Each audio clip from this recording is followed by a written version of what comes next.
Assalamualaikum warahmatullahi wabarakatuh. Baik Bapak Ibu yang dirahmati Allah Subhanahu wa taala. Sekarang perkenalkan saya Agus Hidayatul Rahman dari Al Multazam akan mempresentasikan materi tentang para pihak dalam perwakapan.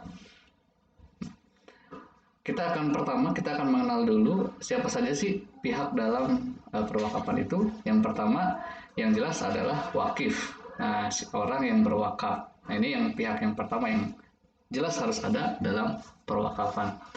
Nah, pertanyaannya, siapa yang boleh menjadi wakif? Nah, yang boleh menjadi wakif, nah ini berdasarkan Undang-Undang Pasal 7, Undang-Undang 41 tahun 2004, bahwa wakif itu bisa 3 jenis.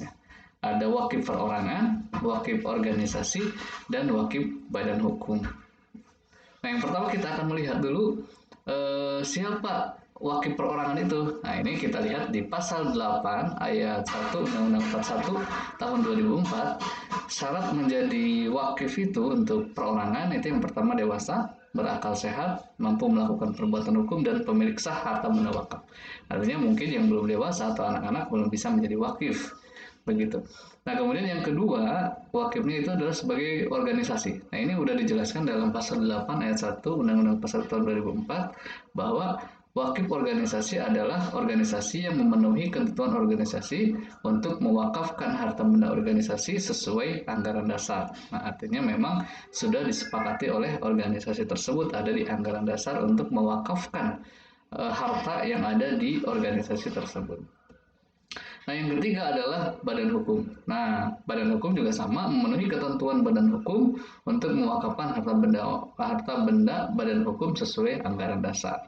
Nah, itu tadi 3 syarat wakif. Jadi yang pertama adalah perorangan, yang kedua organisasi, dan yang ketiga sebagai badan hukum berdasarkan pasal 7 Undang-Undang 41 tahun 2004. Nah, baik Bapak Ibu yang dirahmati Allah Subhanahu wa taala, siapa pihak lainnya selain wakif? Nah, kedua adalah nazir. Nah, wakif ini mewakafkan ke siapa? Ke nazir. Nazir itu adalah lembaga atau perorangan yang mengelola harta benda wakaf tersebut. Nah, apa yang dimaksud dengan nazir pertanyaannya?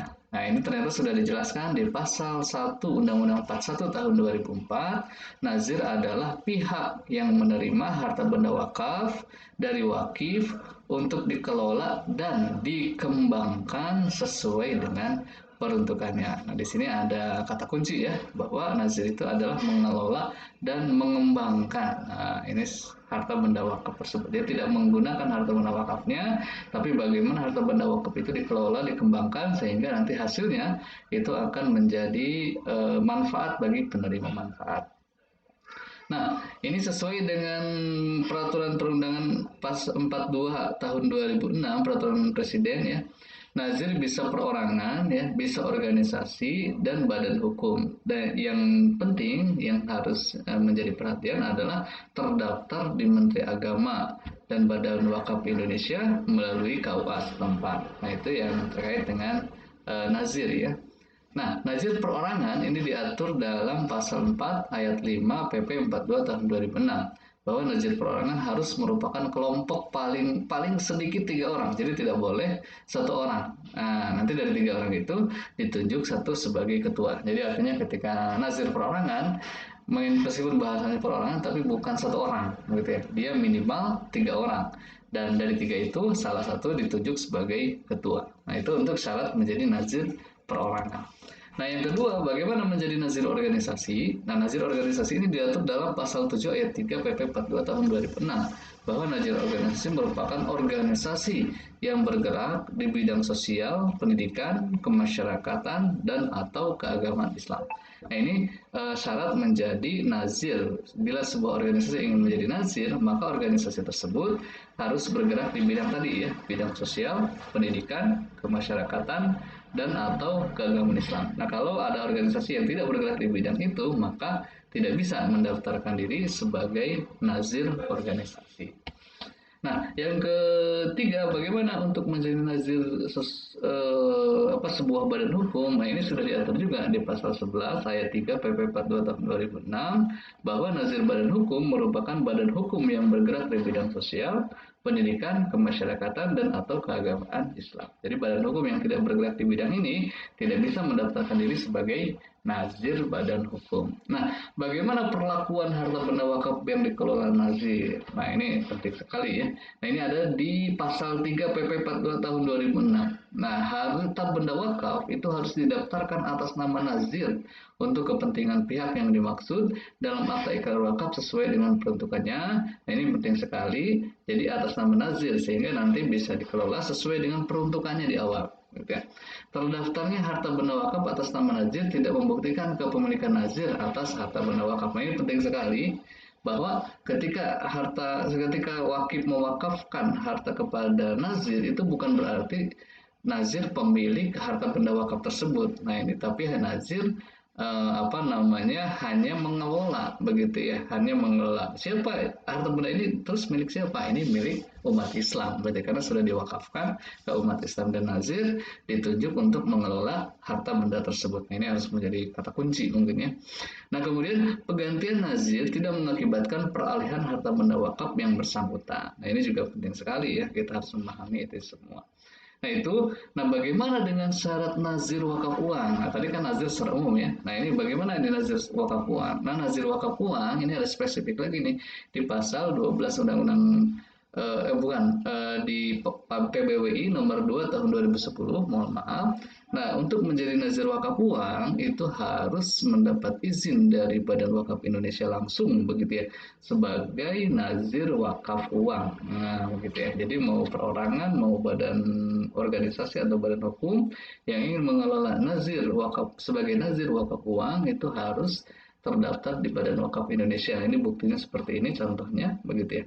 Nah, ini ada ini juga nih, ada tambahan di pasal 12 UU 41 tahun 2004 bahwa nanti nazir dapat menerima imbal dari hasil bersih atas pengelolaan dan pengembangan harta benda wakaf yang besarnya tidak melebihi 10%. Nah, ini penting sekali ya. Jadi bukan dari harta benda wakafnya, tapi dari imbal hasil dari pengelolaan dan pengembangan harta benda wakaf tersebut. Nah, bagaimana bila ada pihak yang tidak memiliki izin sebagai nazir wakaf uang menghimpun wakaf uang? Nah, ini ada pidana di sana. Ada 3 pidana penipuan, penggelapan, dan pencucian uang. Nah, yang ketiga, setelah tadi kita memahami wakif dan nazir, nah siapa yang mencatat harta benda wakaf ini? Nah, yang mencatat adalah PPAIW atau pejabat pembuat akta ikrar wakaf. Nah, pihak mana yang ditunjuk sebagai PPAIW? Nah, ini ada di pasal 37 PP 42 tahun 2006 bahwa PPAIW untuk harta benda wakaf tidak bergerak berupa tanah adalah kepala KUK atau pejabat penyelenggara urusan wakaf. Nah, ini untuk yang benda tidak bergerak ya seperti tanah itu ada di KUA PPAIW-nya. Nah, harta benda wakaf bergerak selain ulang, kepala KUA dan pejabat yang ditunjuk oleh menteri. Nah, sedangkan untuk PPAIW harta benda wakaf bergerak berupa uang, nah ini PPAIW-nya adalah pejabat lembaga keuangan syariah atau LKS. Nah, yang sering disebut LKS PWU ya, lembaga keuangan syariah penerima wakaf uang. Nah, ini untuk PPAIW untuk wakaf uang tadi. Nah, kenapa harus ada akta ikrar wakaf? Nah, ini penting sekali. Nah, karena wakaf itu adalah perbuatan hukum wakaf wajib dicatat. Nah, sehingga karena dia perbuatan hukum maka wajib dicatat. Ya, makanya harus ada akta ikrar wakaf sebagai bukti begitu ya bahwa wakaf uang itu tercatat atau wakaf itu tercatat. Nah, begitu karena ini bukan sembarangan itu, ini perbuatan hukum begitu ya wakaf tersebut. Nah, bagaimana kalau tidak ancaman pidana atas dokumen perwakapan yang tidak legal? Nah, ini ada pidana penipuan dan pidana pemalsuan dokumen. Nah, setelah kita memahami tadi wakif, kemudian nazir dan pencatat PPAIW, nah untuk siapa nanti hasil pengelolaan dari wakaf itu? Nah, itu untuk mauquf alai atau penerima manfaat. Nah, mauquf alai ini sudah dijelaskan di PP 42 2006 pasal 1 bahwa pihak yang ditunjuk untuk memperoleh manfaat dari peruntukan harta benda wakaf sesuai pernyataan kehendak wakif dituangkan dalam akta ikrar wakaf. Jadi nanti untuk mauquf alai ini itu adalah yang sudah ditunjuk, yang sudah ditentukan di awal gitu ya. Wakif ini mewakafkan uang atau mewakafkan yang lainnya itu untuk siapa? Nah, gitu ya, nanti tercatat di akta ikrar wakaf. Nah, gitu. Jadi bisa juga ini sebenarnya ada wakaf qori dan wakaf ahli ya, wakaf untuk umum dan wakaf untuk nasab. Nah, apa aja? Nah, itu ada definisi jelasnya. Begitu di PBWI 1 2020 pasal 26 bahwa pihak yang boleh menerima manfaat itu ada 5 bidang. Yang pertama program sosial dan umum, kemudian program pendidikan, program kesehatan, program ekonomi, dan program keagamaan. Nah, itu mungkin yang bisa dijelaskan terkait apa namanya pihak mengenal pihak dalam wakaf. Jadi ada 4 pihak begitu ya. Yang pertama wakif, yaitu orang yang mewakafkan harta benda wakaf. Yang kedua nazir, nazir itu adalah orang yang menerima titipan harta benda wakaf tadi, yang mengelola begitu ya, yang mengelola. Kemudian ada pencatatnya atau PPAIW, pejabat pembuat akta ikrar wakaf, dan nanti ada mauquf alaih atau penerima manfaat dari harta benda wakaf tadi. Itu saja mungkin. Terima kasih atas perhatiannya. Jazakumullah khairan katsiran. Wassalamualaikum warahmatullahi wabarakatuh.